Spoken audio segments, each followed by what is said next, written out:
It's on, bro. Okay, ladies and gentlemen, once again we enter into the mystery and the world of love and the world of Babylonia, a Venusian god, a Venus goddess, and just always another aspect of the Great Mother. We enter into this world and bring you the second installment of Babylonia, the mysteries of love and sex, or sex and love. Check your label sequence to understand. But we enter into that world to get people jacked in or plugged into that particular zone. And that is the zone, and it's so many words, it is a world to come. It is a world to come when we talk about the mysteries of love and the last outpost or the last realm of the mysteries of sex. And also the mysteries of the great heart chakra. We're very fortunate. You got it on me now? Yeah, okay. Yeah, we're very fortunate this time because we even have a few victims of the love tape that's with us. And when we say victims, we mean good. We're talking about people who benefited from it, of the love tape, such as the brother Panic over here is going to come in and he's going to do a testimonial, as they do. He's going to stand up and bear witness in the church of love on what happened to him. And as a matter of fact, what we can do, I don't know if you can do, but somebody can boot up the internet and we could actually show what kind of sisters is coming in this brother's zone. So we're going to do that, and we're going to and show what's happening. And basically all you have to do is just release yourself and open up your heart chakra and release yourself into the mysteries of the female. And try to think on their particular level, and we'll deal with those types of things. And like I said, the last lecture was such a great lecture. It took us 8 hours to do 5 hours, 7 hours to do 5 hours, and several things. I bit my tongue. I got extremely sleepy, and I realized that there were some forces that was working against us not to make this documentary. And they were working against us because the simple fact that they understood that the last mystery here is actually the first mystery. And the first mystery is that the earth started from two primordial beings, both male and female. You see what I'm saying? When we're talking about the earth, we know we have the original Great Mother, but when we're talking about the inception of the world, is from two primordial beings. So it stands to reason to know that if the government understands that their reign is only for a short period of time, that and at this particular time we're talking about the earth itself, of the coming of the new hereafter, or the day would be with us in these mystical days that all religions, all spiritual systems talk about. We understand at this particular time that in order for this to jump through, there has to be a return of the divine feminine, also the return of the Isis and Osiris realm of the union between male and female. In this particular case, there are males and females. So we are grateful on this planet ultimately have to set the stage and go to the next level. Not a day we come lately. And you're gonna these white folks wrote all these books about and what's going to be, and they just got on the planet yesterday.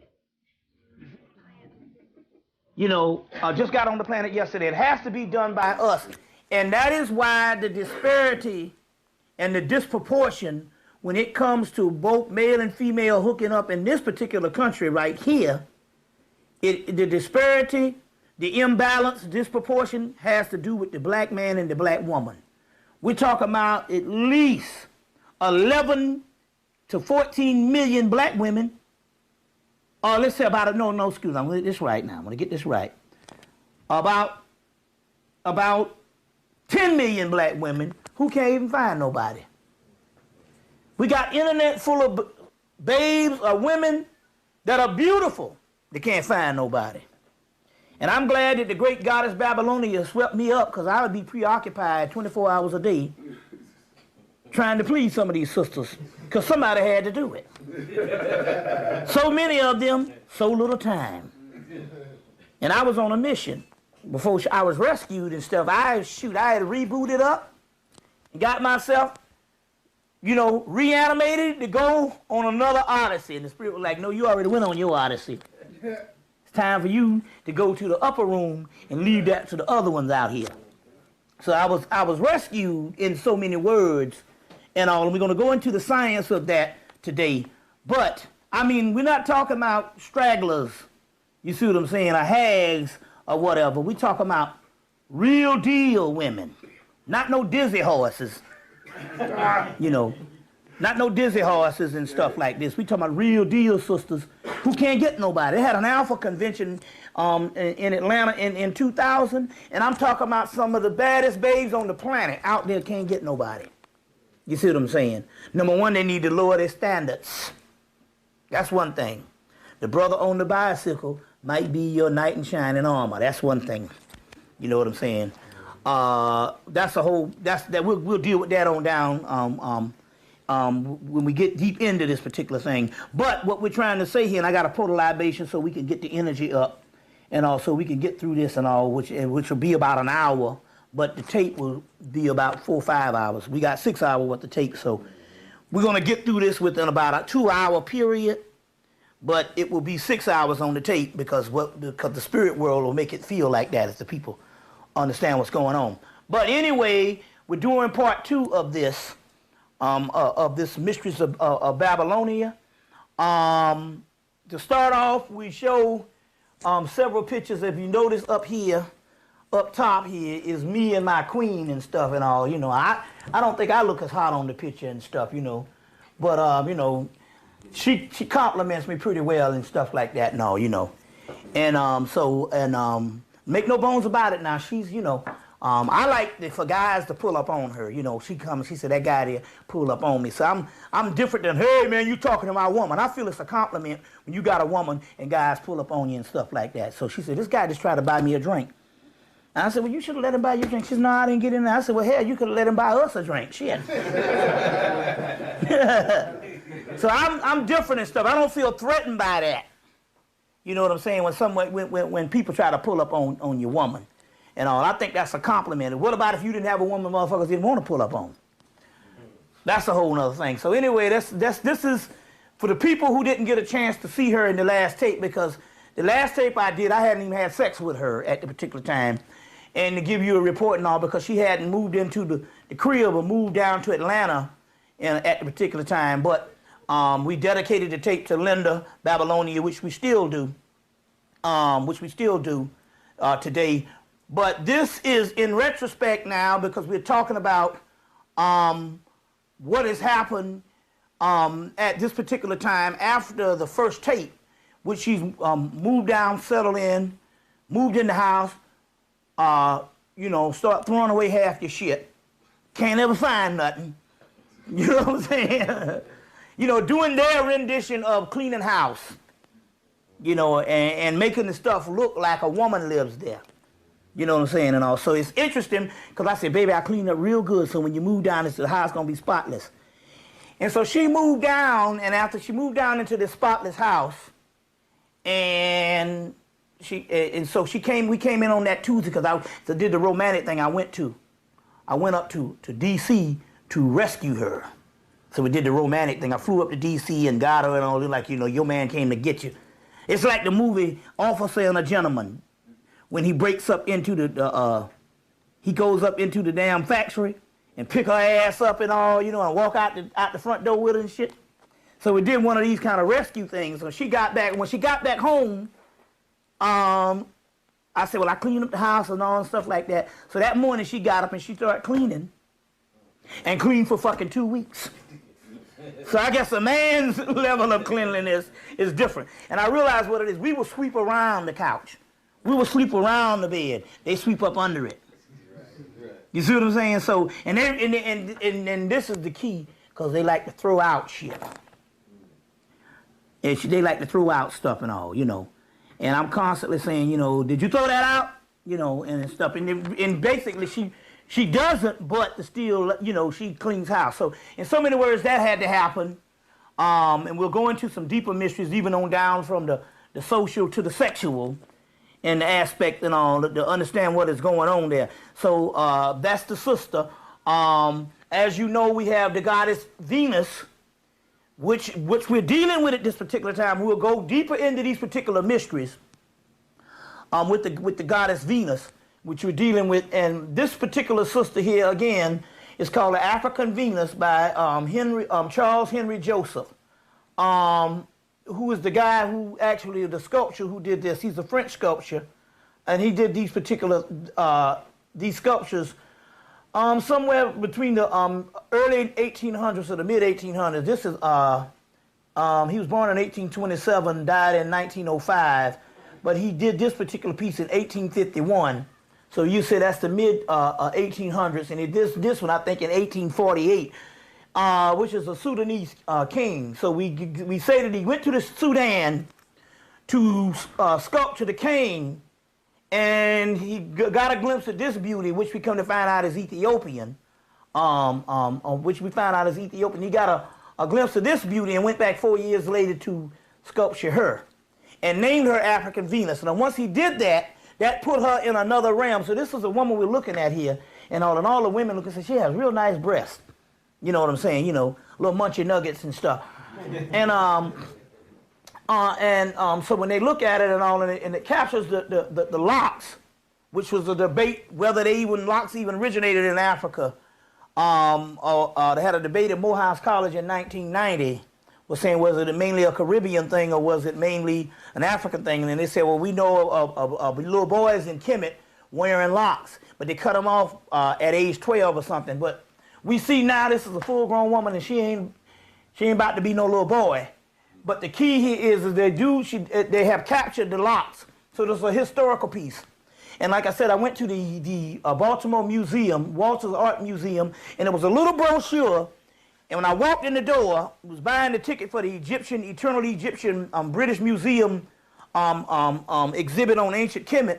And there was a little brochure, and it said, come over and get me. And I went and got her and opened it up, and she was in there. And we found her and was able to rescue her and rescue the brother. Now, apparently there's 10 of these things. I'm coming to find out recently, and now, so we're going to have to try to locate those types of things. But this African Venus, since she's been coming into people's lives, she's basically been changing people's lives. The energy and stuff, she communicates with people and stuff like this one and all. I already got this one sold before we get out of here today. Anyway, so you can also contact me. The number will be at the address will be at the end of the tape if you want to get some of these types of these pictures, these prints. You can get some of these prints and adorn your home, especially her at this particular time, because it's the goddess Venus. We just went through what is called a Venus transient period, which is a period of the return of the goddess. We're going to go deeper into that tonight. That's why this Mysteries of Love and Sex. You having sex now in 2004 on into whenever is going to be different than you having sex or you dealing with love years past, because there's a realm called the return of the Shakti power, the return of Lucius, the return of the divine feminine. In Kemet, it's called the return of the Sekhet Aru, which is this, in Moorish Grail mythology, it's called the return of Mabinogion. And it's this realm of the goddess. So what we do now based on opening up our heart chakras and what we do now based on the sexual aspect and all is all based on prosperity and what we will deal with at this particular time. All based on prosperity, what's going on. And so basically, And my prosperity came about with Sister Babylonia, because the simple fact is, people started to show up that I hadn't seen in months and in weeks, and then making excuses to come over for the simple fact that they got a whiff of the sister's energy, and they wanted to be a part of that. They wanted to be a part of that and all. And then all of a sudden, people who normally don't speak to you like Koreans, all of a sudden striking up conversations when you go in the store. Hey, yeah, you got a pretty woman, and it's, you know, and East Indians, you never heard them say shit to nobody. Right. One East Indian guy came in and broke down the whole history of India to us and his family. And all of this type stuff and all, and it was based on this energy, but it's the Venus energy, which we'll get back into when we go into this particular aspect, and the gods that line up under the Venus energy also. So we're going to get into that particular aspect, which is fitting because we also are dealing with the Venus is Erzuli in Voodoo, which is Dahomey, Africa, you say Central Africa, and even West Africa. Erzuli is Venus is also, we found out with doing a little careful research, she's more Yemenia than Oshun. In careful research, in Yoruba, the Venus also represents Venus in Rome, Aphrodite in Greece, which is all black, Inanna in Samaria, Ishtar in Babylonia, Lakshmi and Pravati in East India, in East India, and Het Heru or Maya in some aspects, but Het Heru or Hathor in Kemet or Egypt. And so this is a picture of the Temple of Dendera. You notice my tape from the Dogon on in. I started from the Temple of Dendera, which basically became the central building of most of Western civilization. You will find temples like this that you would think is normally European. This is the model in which it came from. As you know, the famous calendar of Dendera shows the whole universe, which goes back down to one universal great mother in the middle of it. That calendar of Dendera that the French blew up and took to the Louvre in Paris. That temple is this calendar was up in the ceiling of Dendera. So this is the temple of Het Heru or Hathor at Dendera, which is fitting because this also has to do with the goddess Venus, because the Egyptian Venus is also Hathor. So there's a book called Hathor Rising. There's a book called Hathor Rising. That's a book that you also need to get that's dealing with this type of aspect. We also have right here at the front of the table, the goddess of love that deals with love is the Palo, which is the Congo rites. I had Erzuli up the last time. This time we put up Madre de Agua. And Madre de Agua, which is also mother of the water, or Mami Wata in Voodoo, which Mami Wata is also Olokun in Yoruba.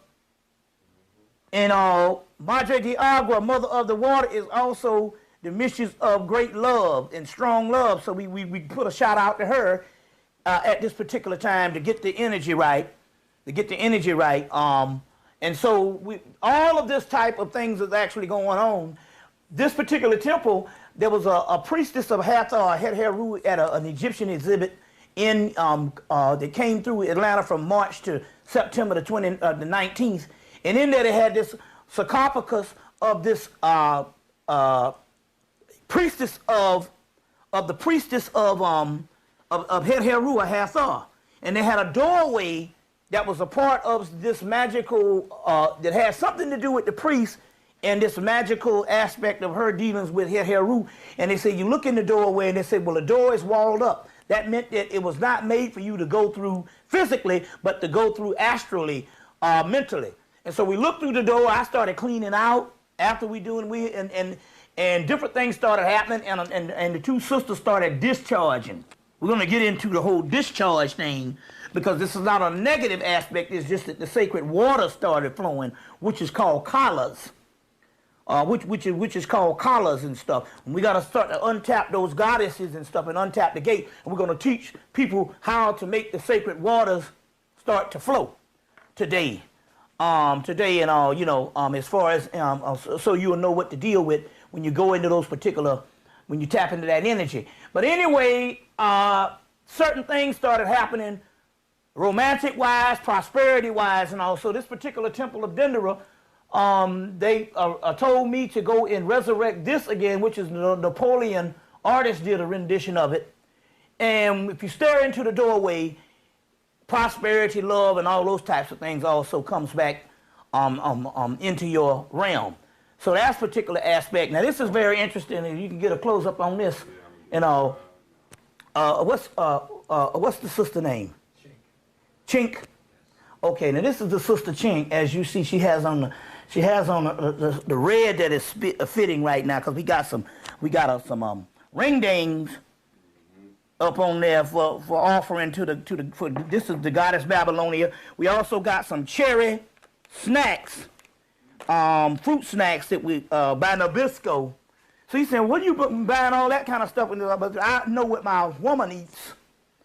And also that's fitting and stuff. You check your woman out, which is the representative of God on earth and stuff like that and all. And she's the one, but it's amazing because she has a flawless and perfect body. And she's the only person. She said, you can't do like me. I'm poison ivy, just like the sister in that Uma Thurman played in Batman. She said, you can't do like me and all, because I can eat certain things and it don't affect me. So she was chasing down ice cream with birthday cake and Pepsi Cola when she started when she first came and stuff like that. And I'm like, I'll be dead fucking with you. But she has that kind of powerful energy of the goddess of love also.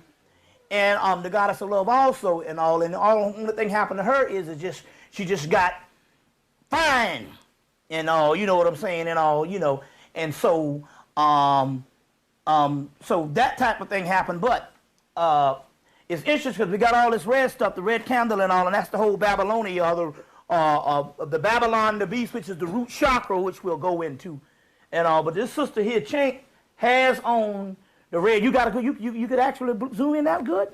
That's a good camera there. That's one of them $5,000 jimmies. And all.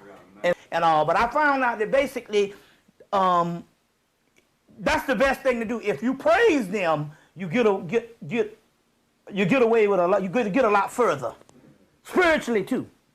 So in so many words, what I started doing was, and see, this is where you got to change up the dynamics. What I started doing is I started buying all the clothes for my girl. So I started shopping. So you got to change up the dynamics. Instead of you sitting around going, God damn it, she up in the place shopping. The motherfucker, you start picking out the shit. And you get into the process, you won't be sitting around here all bored out your mind. And stuff like that and all. You see what I'm saying? Hell, I bought that fucking dress she got on there and the Egyptian necklace. So the concept here is, and she said, why are you doing all this? I said, that's a part of the worship of the goddess. You are the representative of the goddess in the physical. And that's a part of the worship of the goddess. You see what I'm saying? So that's the type of energy to change up the dynamics, and then you won't have no fucking problems and stuff. And not necessarily saying that you're trying to do this because male and female are supposed to have problems, because we don't. But I'm trying to talk about when it comes to the spirit realm. You're going to have to look at this thing as another aspect. Your woman, in so many words, is your oasis. She is the god or the goddess that you're supposed to be dealing with, as well as the man is supposed to be the same thing. That's supposed to be the god. If you took the focus off of this motherfucking spook being out in the cosmos that don't even know that your ass is alive, and focus it on your woman or your man, if you're a woman, you see what I'm saying? You would be able to polarize the energy, and we'd be able to run shit. And we can have this kingdom come back. And Farrakhan was like, yeah, the one guy I was talking to, his woman was God to him. That is crazy. I'm like, wait a minute, you out your fucking mind? They're showing you in Iraq that Allah is an absentee landlord. Because they're killing babies, children, and everything. And who is more obedient to Allah than a damn Muslim? And Muslim is getting their head knocked off left and right. So to let you know that's an absentee landlord. That is a concept that was put there for a later race of people, which model was the original black man and black woman, even in the physical. That's the whole concept when they said, but I'll go back to Ethiopia where the man is never wrong. What is the concept of man never being wrong? That means he's God. And the concept of our law was talking about the ancient black man and the ancient black woman. You see what I'm saying? So you're taking the energy off of what it's supposed to be directed to as far as you all bouncing off each other as gods and goddesses and putting it on some motherfucker in the air, being shared with all the enemies that's coming to kill your ass. You see the concept here? So this is what's going on at this particular time. We got to focus on that. So that's one reason why we tapped in. And I would have thought about it. If I'd have thought about it, I told them to bring a bigger picture of the sister. You see what I'm saying and all, you know, like that. So this is the type of stuff that we're dealing with at this particular time. Like I said, the whole dynamics has changed since she's come down to Atlanta. I mean, it's like people actually come into a better relationship with me just to come in contact with her energy. As far as Babylonia or Linda, to come in her energy, which is interesting to show you what we're dealing with on this particular spiritual level. Her mother is 76 years old. Now, before when I went to D.C. and rescued her, you know, because she got a fine-ass sister, too, the one that just turned 40. I went to D.C. to rescue her, and we stopped by the mother's house so I could meet the mother before we flew out. And the mother came out, and you could tell the mother was a motherfucking smoker in her day. You know what I'm saying and shit, you know. You could tell that you could tell, you know, she's 76, so she's 76, but you can look in a motherfucker, okay, yeah, I can see that you used to goddamn knock some socks off in your day. Right. So we talked and all this type stuff. And over the course of the months and stuff, they talk every night, and her thing is she would say, all this shit is just too much. It's just too much, all this shit that's going on. So I start saying in the background, it's just too much. And she started hollering, it's just too much. And so we start going off, and Linda's like, y'all motherfuckers is going crazy over this shit. Every day on the phone, I'm hollering, just too much. It's just too much. And her mama going, it's just too much. It's just too much. So Linda is like, y'all done took this shit to another level. Okay, to show you, so we're dealing with people in the spirit world to show you that the way this spirit realm runs is infinite possibilities. And your mind has to be open. And so this past September, I think it was the end of September, the 1st of October, she called and said, I want to ask Bobby a question about something. And I'm like, oh man. So she got on the phone, she started asking me a question. I asked her, why did you ask me this question? She said, because you know. I'm like, man. You know, we didn't just really discuss what I'm into or whatever the deal here is. And when she started talking, I felt this woman in her 30s talking to me. I was like, oh shit, I kind of put the phone on like this, you know, got kind of comfortable and shit, like, you know.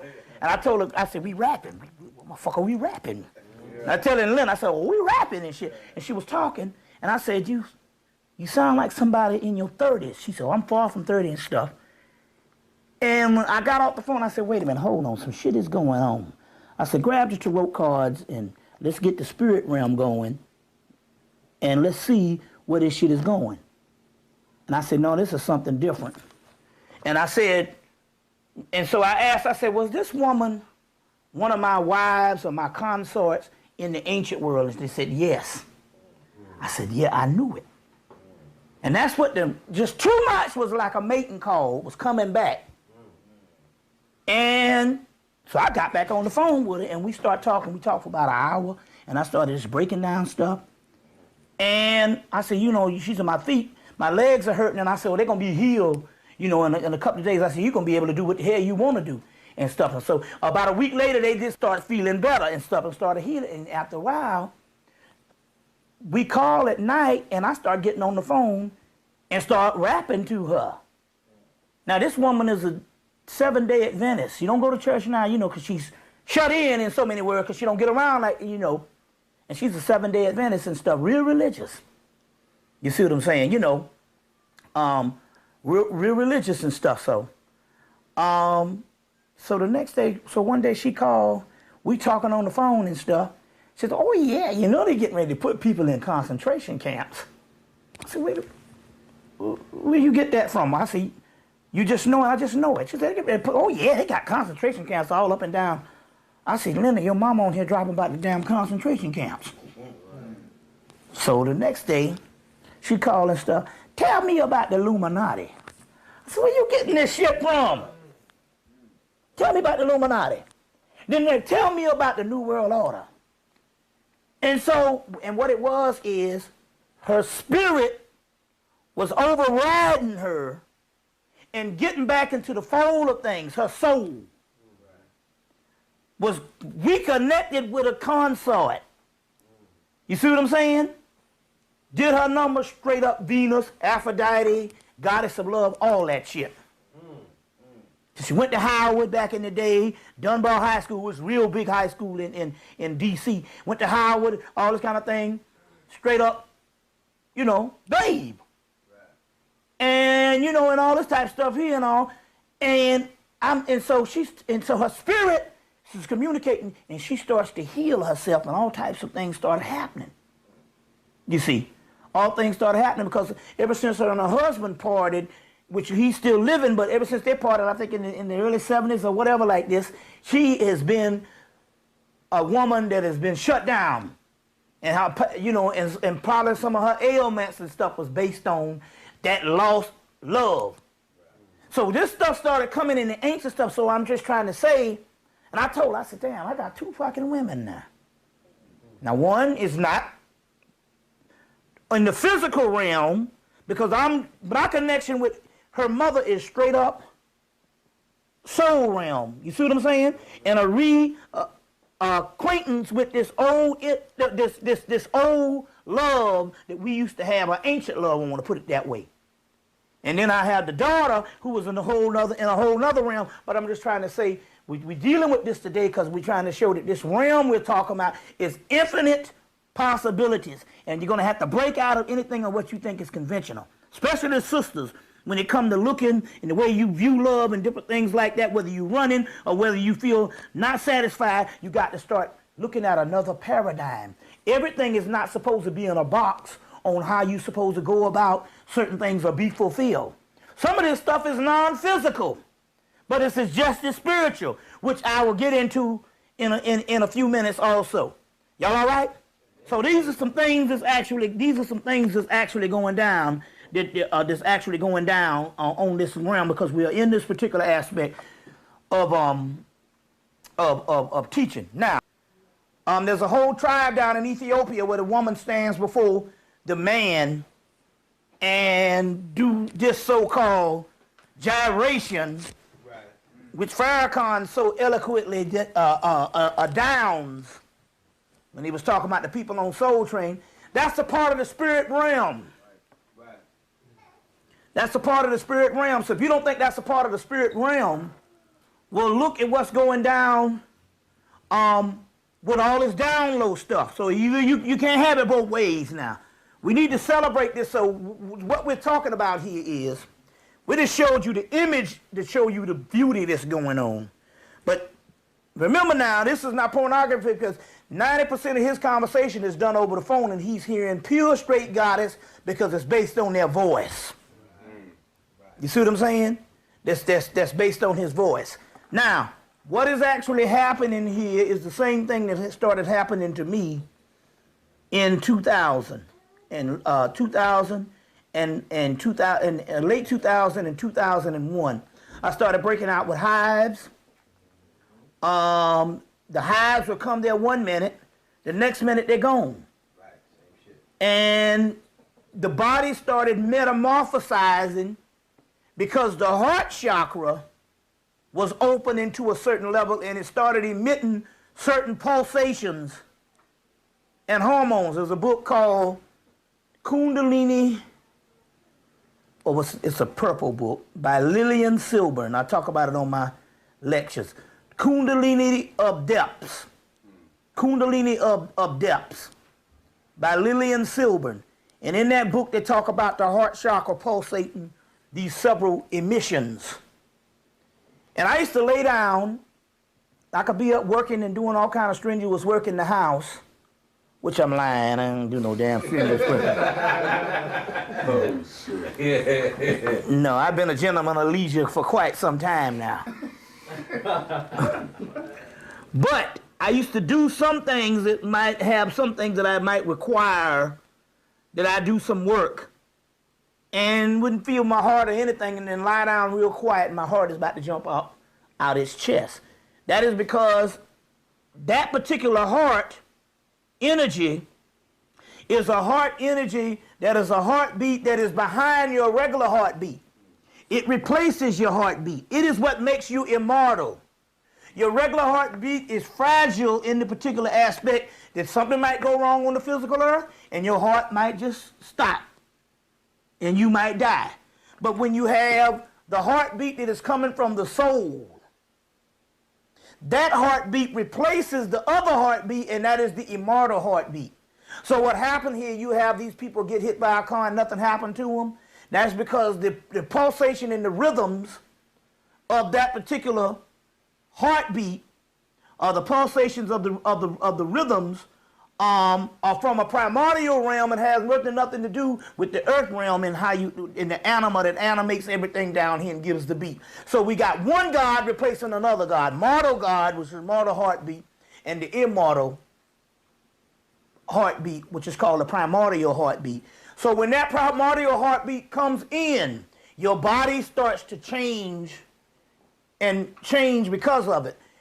In your particular case, by you being Taurus, you see what I'm saying?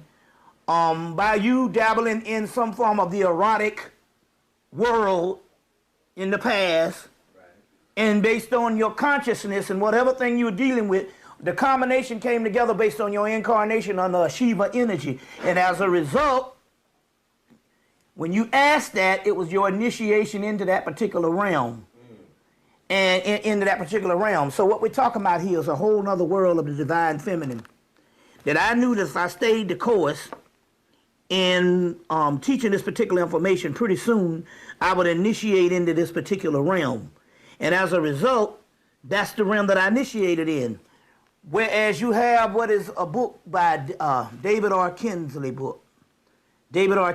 book called The 10 Mahabodhiyas, which is basically leftover fragments from a pre-world of the Hindu, pre-Vedic times when there was only women deities ruling the earth. Now, we know now that even in the book When God Was a Woman and other books on the goddess, most of the male attributes of the gods we have now, in earlier pantheon, they were all women. Well, one of the few ones of a survival of those pantheons is the 10 Mahabodhiyas celebrated in India. But in this particular case, they have Shiva, which is not the person ruling over a woman, because Shiva to Shiva, Shakti is to Shiva. Without Shakti, which is the feminine energy, Shiva is a corpse. So Shiva has to go through and love these 10 Mahabodhiyas. These are 10 aspects of the primal goddess Kali. Kali is primal. She's chaos, which means in so many words, she is not necessarily conducive to this particular world, but then again, on the other hand, all she is doing is taking an older energy and transforming it into a new energy and a new eon energy that takes a couple of millions of years to do, so that she may become the new goddess. And as a result, these different aspects of Kali breaks down into 10 different aspects of goddesses, which would, you have the 10 spears on the Kabbalah of the Tree of Life, where you got 10 deities. And the last primal deity, which is Lakshmi, which represents reciprocity. So she's a form of Maya.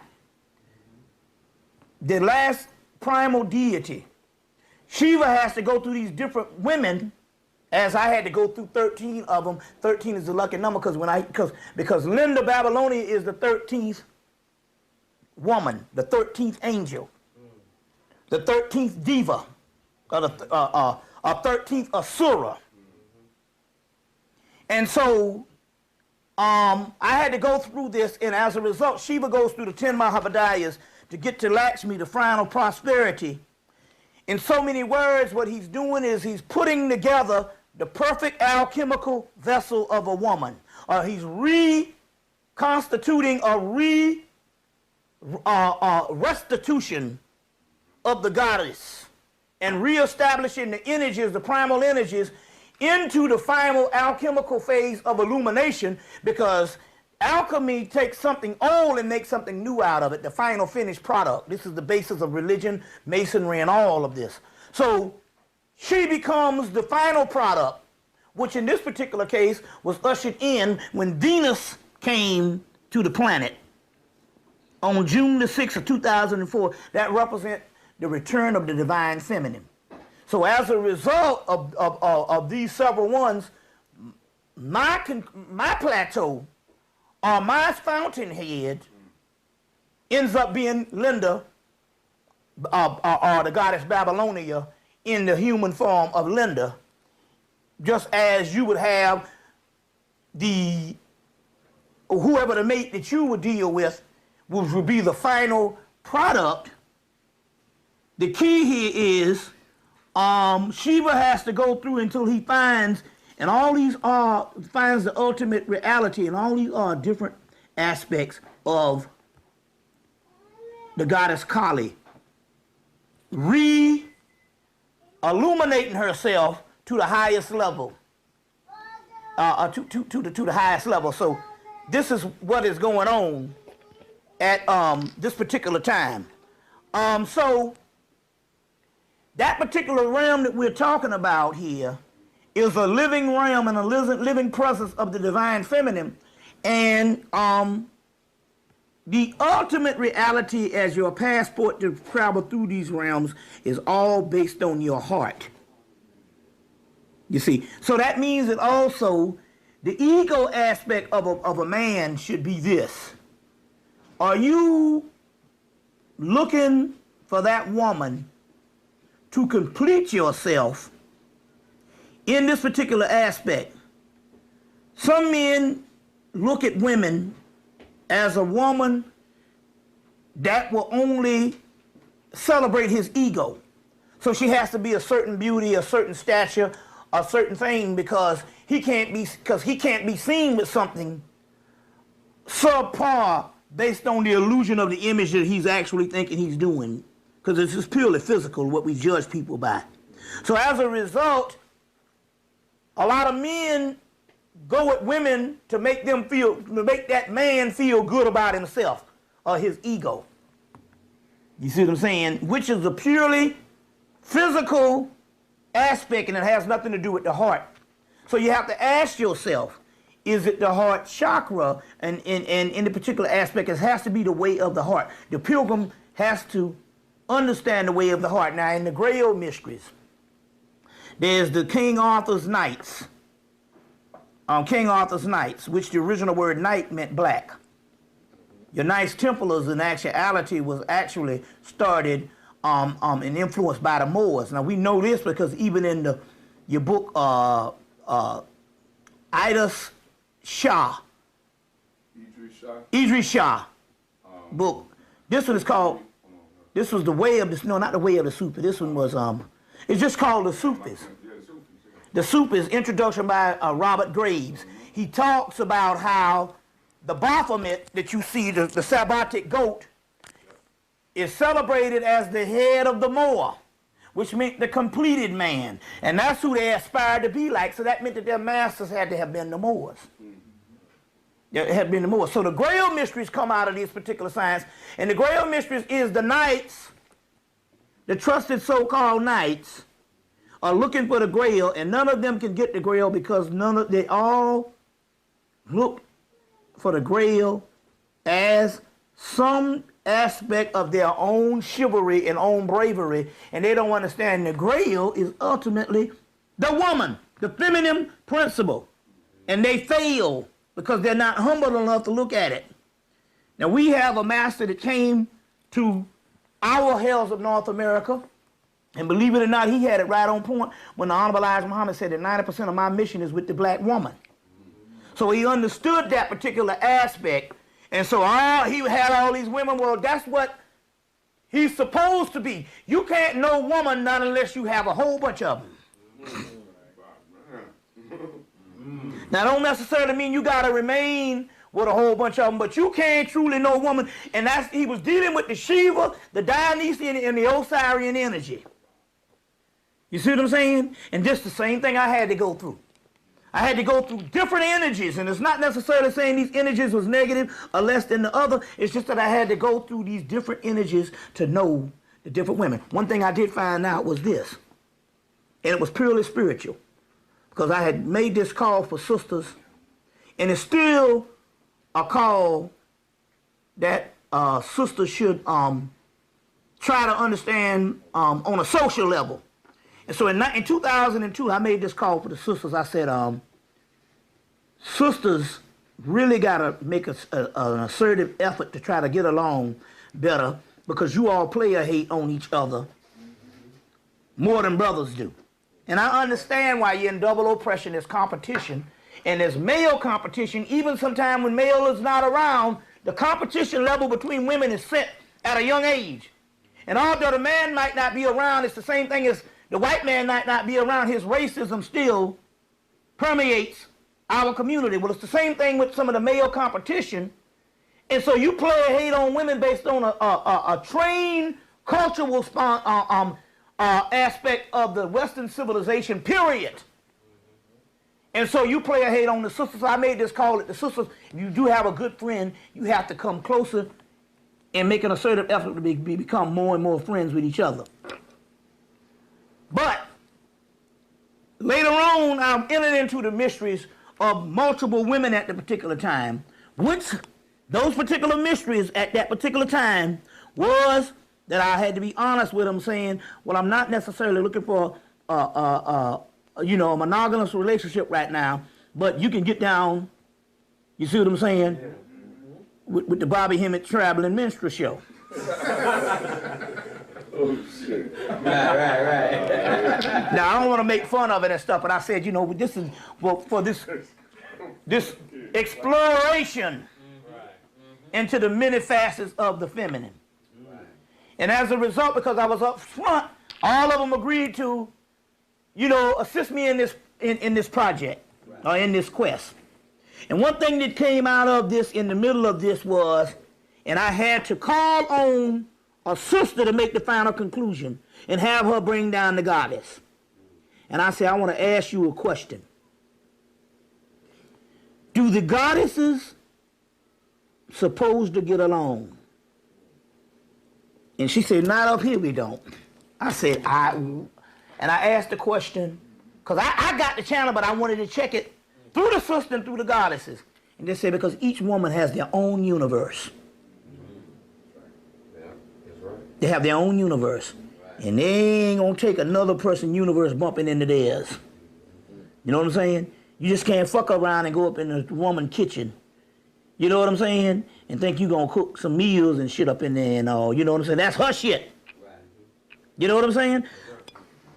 Now, we talk about on the goddess levels. You say, well, I'm not talking about the polygamy level that's set by man, but I'm talking about the goddess level. If you let them express themselves truly, shit, we talking about the chaos beings here. And they ain't bumping around with another universe. They gotta, they can coexist, but you ain't gonna damn overlap. So I learned a lot of mysteries into these particular sciences and stuff, and I said it makes sense. It makes sense. And I say when they do coexist, somebody has to shut down something. They can, if you let them be the true being that they are, you understand what I'm saying? They're no different than the forces of nature. You see what I'm saying? And the forces of nature is some dangerous and violent shit. And this is studying the whole aspect of Kali. Kali is a motherfucker. She's Kali in Hindu, she's Lilith in Hebrew. She's Sekhmet in Kemet. You see what I'm saying? She's Tiamat in Babylonia. You see, and Apep in Egypt. There's several aspects of her. And so this chaotic and terrorist force, the same force that the government is fighting against now and telling you is some Arabs running around here, is this energy of Kali, the Kali Yuga, Kali, the destructive, the destroyer. Each woman has this primal force in her, and it's not evil in the aspect of what you think of as wicked. It's chaos. You see what I'm saying? And every moon monthly, this chaos shows itself when the cycle comes on. You see what I'm saying? The PMS is a remnant of the goddess, saying ultimately, I hold the destructive energy and the destructive power. So the concept here is Shiva has to learn how to cultivate these powers, and understand that these are forces of the universe that has to come into play. This girl here is a demon on wheels, a demon from hell. And I only see that force, it rears itself in a matter of seconds and it goes dormant. Pray I don't get a damn hour of this shit, it'll be over with. But it's just split seconds. It's never been over a couple of seconds or a couple of minutes. You know, but I see the eval.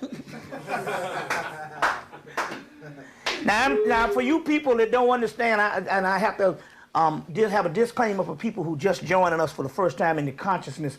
This is for advanced people to try to understand the destructive forces of Kali and ultimately the ultimate aspect of woman in that particular aspect. But dealing with that, I understand that it's okay for you not to want to share your universe. But just remember on one particular aspect, these things have to be done. These things have to be done, because how else will we get to know woman? Not unless we engage. You see what I'm saying? In the different aspects of them. So I'm going ahead of myself. Right now we're going to turn this thing over and get some questions and answers in this Mysteries of Love, and then we can go on into various concepts of this realm as we go on. But right now we're going to turn this thing over, and we're going to get some several mysteries that's going down right now based on the questions in the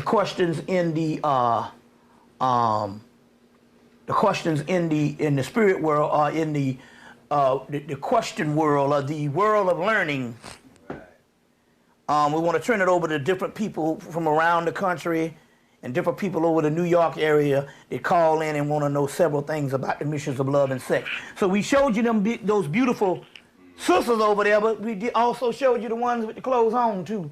So we went from one level of sophistication to another level of mass just beauty and all of that type of stuff to let you know we ain't dealing with no stripped down non-celebration of the divine feminine as Western civilization has you to believe that you're supposed to feel guilty of your own sexuality that you were born with that is inside of you every day. And not unless you are brainwashed in a form of insanity, why wouldn't you want to celebrate that?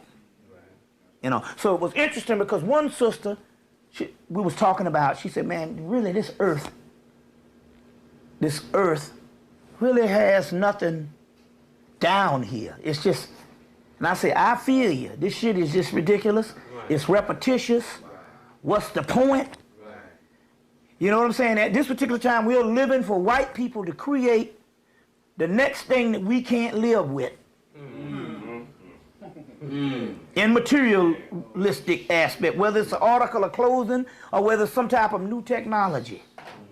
We're still waiting. He holds the power to create the next thing that we can't live with.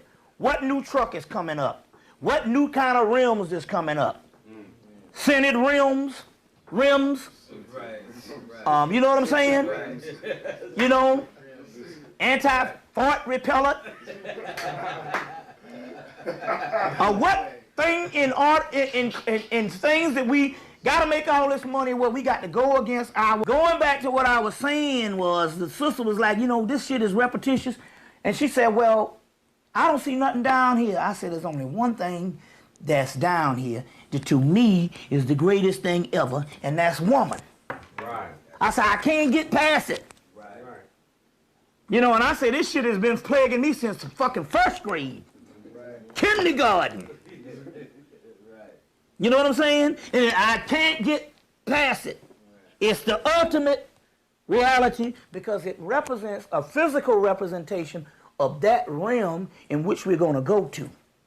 Ultimately, we're going to end up in this thing that we chase after. We get caught up on drugs and all kind of money, but our initial state for getting those things is to impress women. In this case, we're talking about the divine feminine. Or in this particular case, women to impress men, because we talk about the mysteries of sex and love. So ultimately, we are actually ultimately running not for the ultimate high as we think. We are running to get back that primordial essence, which we can only have in fleeting moments. So we go for sex because it's going to represent merely seconds of a euphoria, endings of this particular realm of thing that we can't get in the physical realm because we're separated from. We only are going after just merely seconds, but in so many words, ultimately, we want to return to a world where this shit is permanent. Right. Fucking right. You see? That's right. That's right. Yeah, now, so this is what is going on. When you going for the couple of seconds that you're trying to deal with. Here's a book here. Here's a book here, which is an excellent book these people here put out. And they put this out in the early 80s. It's a book. Here, this book at the bottom. Here's a book, an excellent book that was put out. It's called ESO, which is called Extended Sexual Orgasm. Where they're saying you can extend the orgasm so that it lasts a great, an extension of time longer than what the regular. There's a book called ESO, Extended Sexual Orgasm by Alan P. Brower, B-R-O-U-E-R, M.D., and Donna J. Brower, the two husband and wife and all. And they're dealing with this extended sex thing. So this is a concept, but in the book, The Soul of Sex by, what's that guy's name? Something Moore is a book, and the last name is Moore. And in the book, he said, well, what is an orgasm? He said it is a land that is shared between two goddesses. And in this case, he's coming from the Greek thing. He said Persephone, the mother, and Demeter. Persephone and Demeter. Kind of like the situation that I find myself locked into by reconnecting with Linda's mother and Linda. So mother and daughter team. So in so many words, what is going on here in this particular situation, I'm finding out now that me coming back together with her is because with Linda, who we've had various incarnations too, and this thing has nothing to do, is talking about a connection with two goddesses. And so this land of orgasm that's shared between two goddesses is talking about a realm or a land or a plateau that we hailed from, that something that we are going to, something that will be permanent, you see, that we will do anything. This book, y'all all right? Yeah, this is some shit. It's coming, goddammit.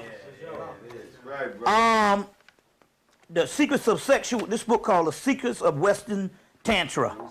Secrets of Western Tantra. I don't know if it's still in print, by Christopher Hyatt, Ph.D. A preface by Robert Anton Wilson. If it's not, you can go on Amazon or whatever, the book search places around the thing. It's called The Secrets of Western Tantra. Sexuality and the Middle Path by Christopher Hyde, PhD, and introduction by a preface by Robert Anton Wilson.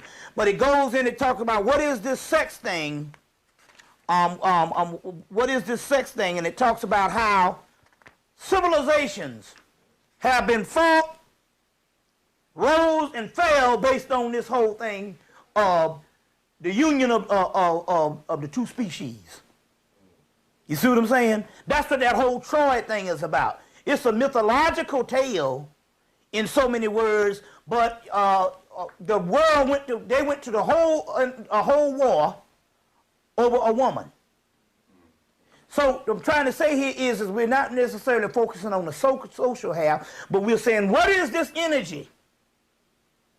What is this energy? Whereas one thing, and what is this thing called love that also needs to be extended? That most women, that's the number one priority to most women, is this love matters of love. I told you I was in New York,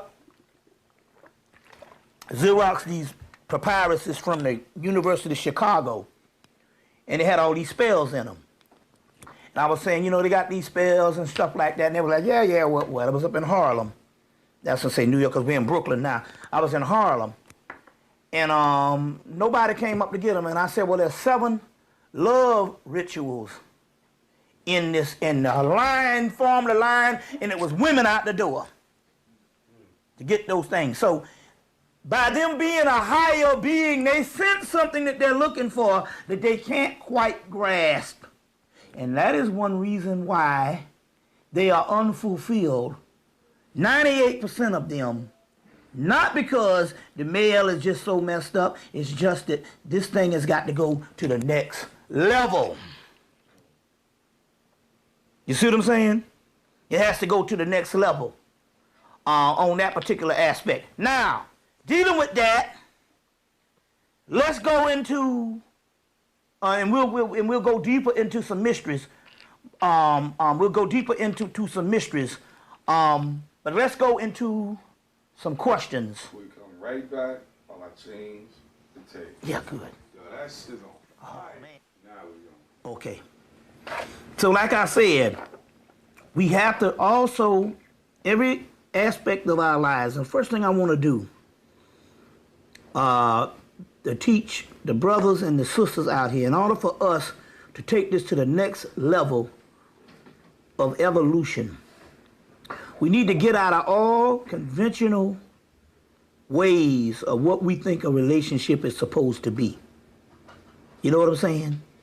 When you say you ain't feeling something, or when you ain't doing it, it's like, take for instance, you know, one day me and my girl got up and she said, well, you know, the energy is kind of stagnant or whatever. What is going on? I said, I know what's going on.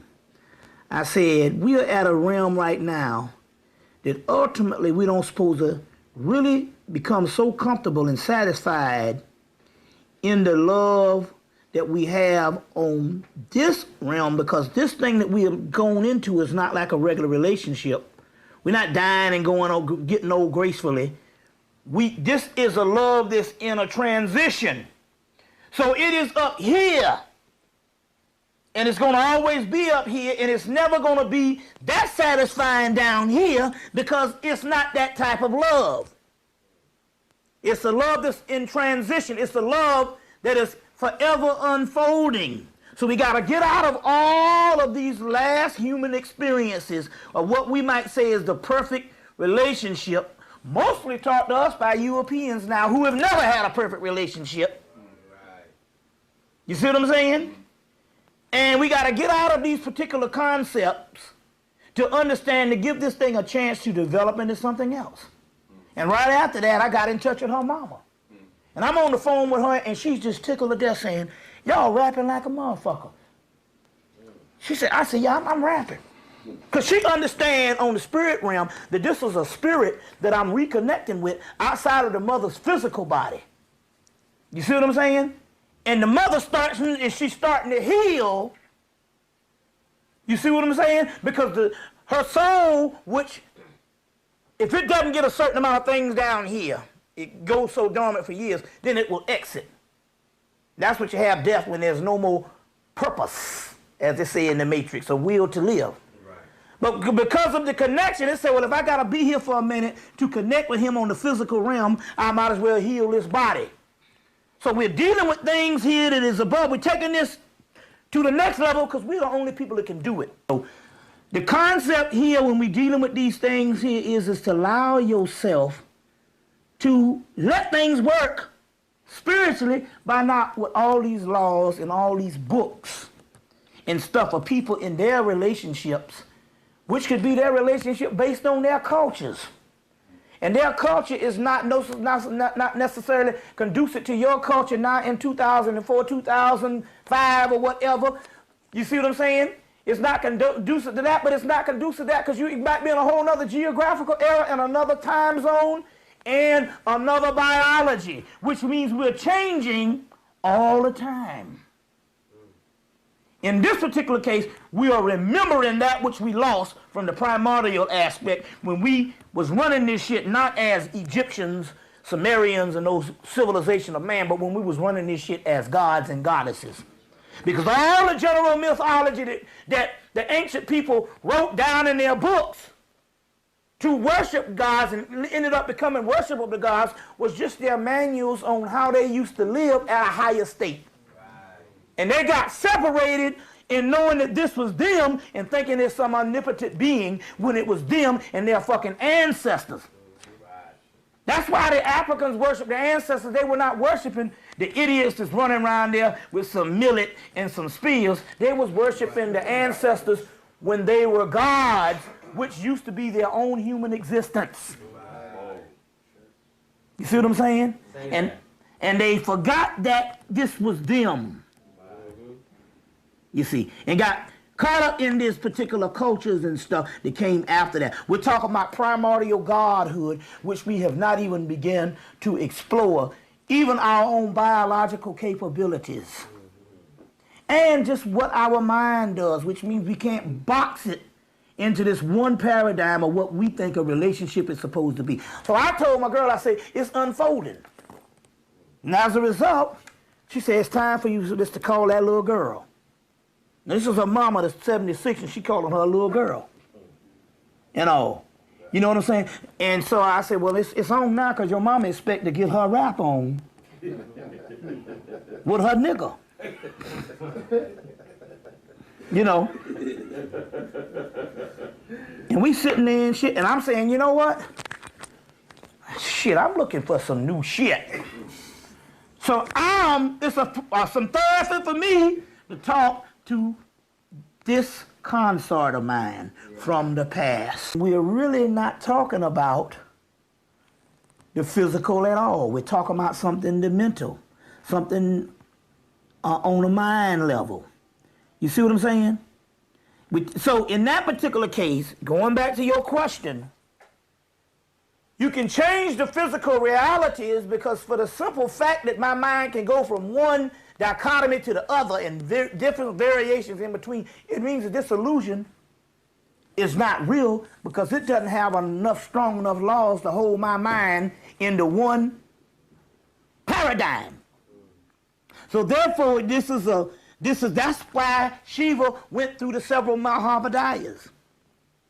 You see what I'm saying? Even one girl was damn near retarded, but she was fine.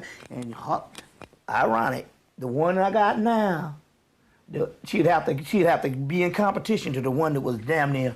She was the Sheena master, the toe up from the floor up, but her body was unbelievable. You see what I'm saying? So I done went through the gamut of what you call it, but still going back, the great mystery here was what I was searching for had nothing to do with what I was actually viewing. I was exploring the different archetypes of my mind. And one would register this way and one would register that way. And I'm only getting to know my own energies and my only true nature. And those particular systems were only the backdrop. It was the keys on the computer, A, B, C, D, E, F, G, to respond something in me. Now, saying all of that, It means that ultimately, for the mere fact that we can even see in our physical eyes where we can have different dichotomies, what is actually real? Because if it was real in a physical aspect, you would be stuck. Give you an example about certain foods. Have you, at some age, couldn't live without something, and now you can't stand it? All right, that means right there that the laws are not set in the physical. The physical has to be an illusion for the mere fact that you would be just like an animal down here that you got to chew the same grass for 1,000 years. You see what I'm saying? So the point I'm trying to make here is it means that, that these particular laws, it's not real. So obviously, she's stuck in a culture and she was extreme about it. Who's to say that all of us ain't freaks? Because guess what? Right. All the shit that they say the motherfucker supposed to be, I have it in my goddamn mind. Right. You see what I'm saying? In my mind, there ain't shit I won't do. You see what I'm saying? Right. And on our biological, and in this particular incarnation, because I do know that the homosexual thing has something to do with incarnations, whereas you didn't match the life up, the incarnation with the physical body, with the previous incarnation, and you could have shared the previous incarnation as a woman. Right. Or as a man, you ain't in this state is not doing, and maybe in this particular aspect and all, it's based on my incarnations. I haven't been in that particular realm since the primordial time as far as woman and all and stuff. No desires for the man. Right. But when it comes to a damn woman or it comes to some stuff like that, man, shit, all the shit in the fantasy level, we might not dare say it.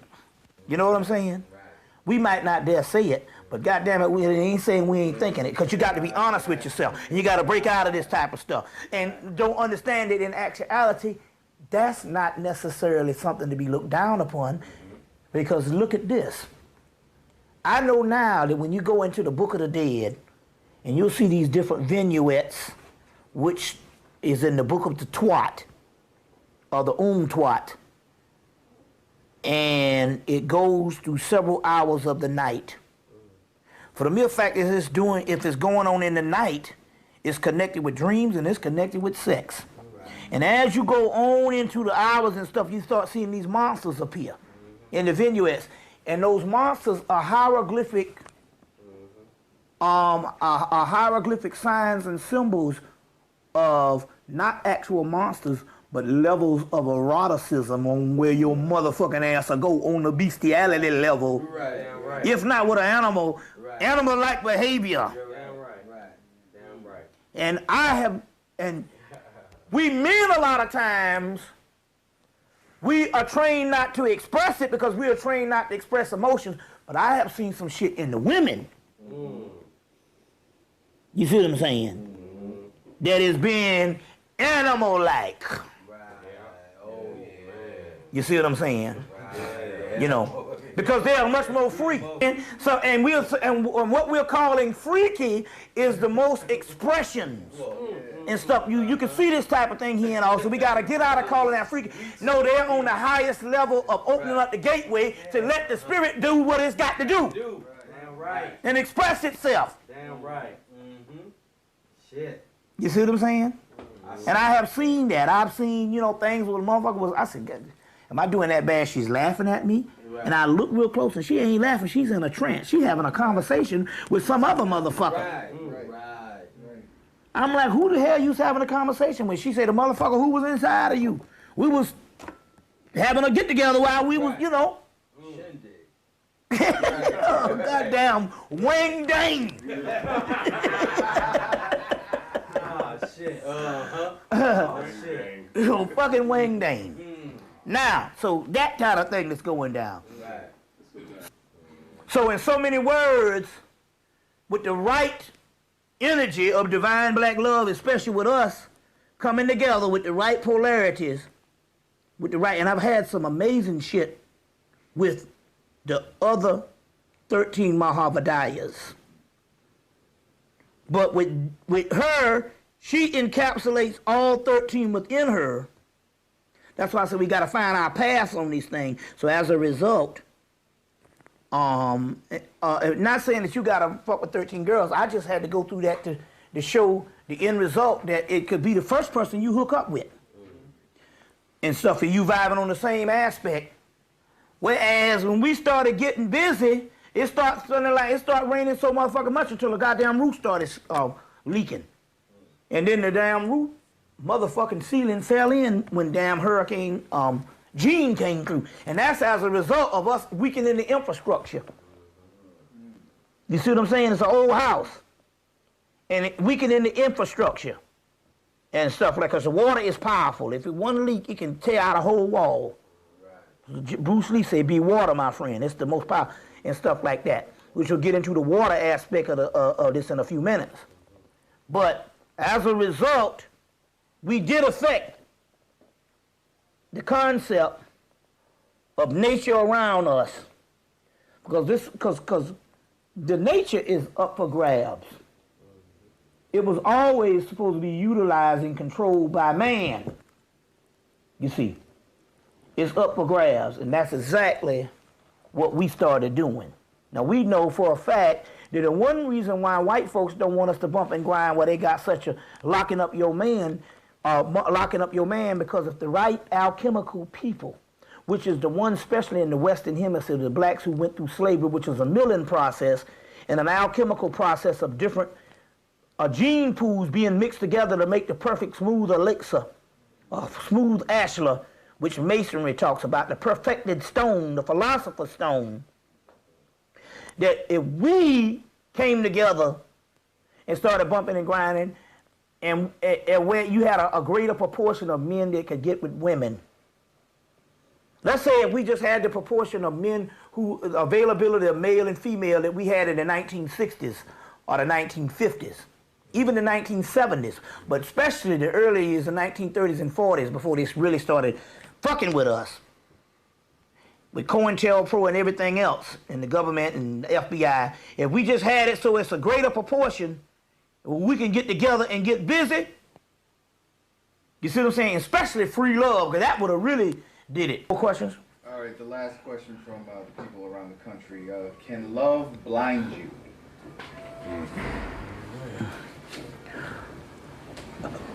Love is just energy. It's chaos. It's a demon in the aspect like anything else if you don't know how to handle it. You see. If you don't know how to handle it. Blind you. I don't know when you can see, period, when you're in love. It's that powerful a force. You know what I'm saying? I will say this about love. I have had, in the last couple of years, to be on both sides of the spectrum. One was a very blinding love. You know what I'm saying? Very blinding. And I thought I would resign to the fact that that's what love was. And then there's one where you see clear as the light of day, and the energy is directed in a manner that basically you get more done. One has, now what it is still the same love. But we tend to look at the one that grips us more emotionally as true love. But what I find out here is that's the one that's more rooted on the earth and in the physical. So your body is going through different hormones and different things and different emotions that's coming together, ripping apart in this chaos aspect. The whole time your soul is being formed to a much more refined process. It's becoming more refined within the chaos. And then when it connects back up, because the one that is that powerful and emotional always gonna burn up. It's never gonna last.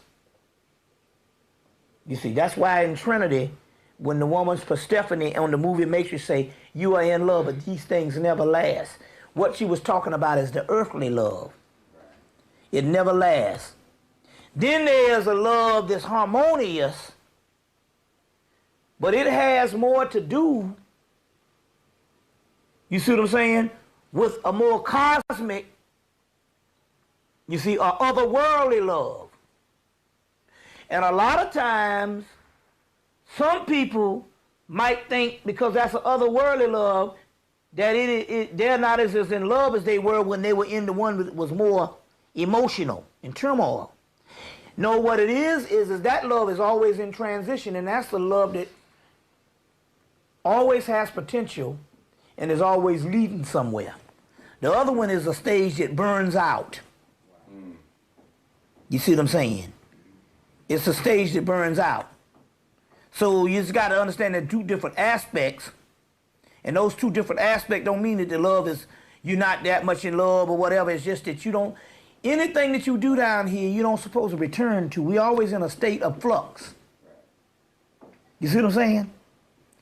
Now, a lot of people might have different loves that they were in, and they were all emotionally the same way. And they'll figure that's what love was. And no, it just means that you didn't evolve from that plateau. And so the next time you fell in love, you had the same state, and you think that's what love is, and it's always in chaos. You see what I'm saying? But then again, on the other hand, there's a love where you evolve from that, and when you receive that love, you might not recognize it because you're used to this other shit. And with that, change the day. Yep. So that was hot. So we will come back in the future. I hope you enjoyed it. The Mysteries of Love and Sex. This will hold you for now. This is ongoing just like the Mysteries of Love and Sex is ongoing. But you know, this is what we want to bring to the table. We worship the goddess, all of us, because that's the supreme power. That's right, that's right. Yeah. That's right, that's right. So we worship the goddess, that's the supreme power. That's right. You see what I'm saying and all. Right now, I don't find nothing out here worthy to worship. We've been doing Allah and all that shit for years. Yahweh and all know is now the motherfucker who's only brought me joy since I've been down here, and that's the motherfucker with the pussy. So they got women, that's the most powerful thing down there. They got half the money and all the damn pussy. And with that, That's right. see you next time, yo. I shade.